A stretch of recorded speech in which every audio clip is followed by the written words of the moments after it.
So heddi'r diwrnod, mae Rhiannon yn mynd i'r carchar.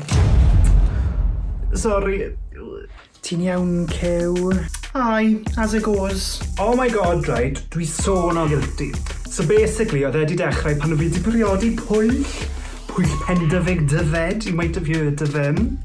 Pwyll pendiged, more like it though.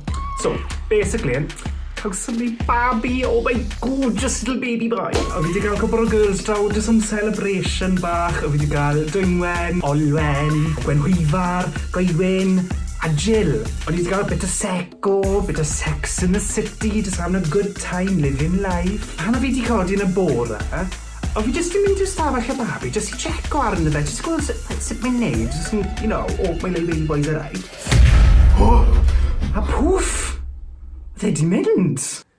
Tragic. Dwi mwyr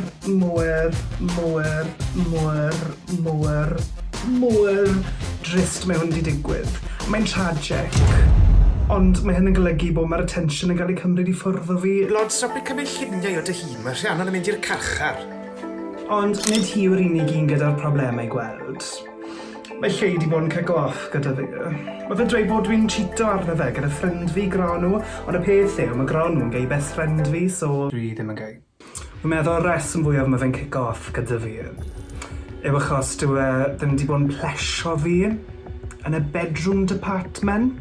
Christ! Roedd arian wedi cymryd arfau oddi wrtho ti. Oedd ti golygu coc ti erwyd ei me! Tragic. Anyways, dwi eisiau gael ysgariad o math. Pam?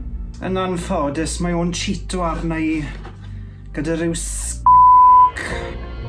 Oh my god, right, no word of a lie. Ond mae fe'n massive. Chi'n gwybod pan maen nhw'n dweud mae yna 4 gainc i'r Mabinogion? Wel, gyda fe, mae yna 5 gainc. Oh, hell of a gainc.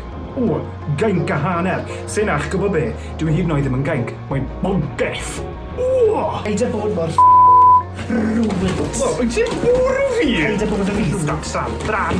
Mae hwnna'n rhaid. Ari, mae'n bwrw fi. O, beth ti'n dod arno fi? Dwi ys i ffeindio bas bod mae'n grawn o lle yn mynd bas gyda'i gilydd. Plot twist. Blod, mae yna pobl sy'n marw. Enghraifft, fe bendigeiddfa wedi golli Ben. A reit, Ben. Ai, babes, no bad. Tragic.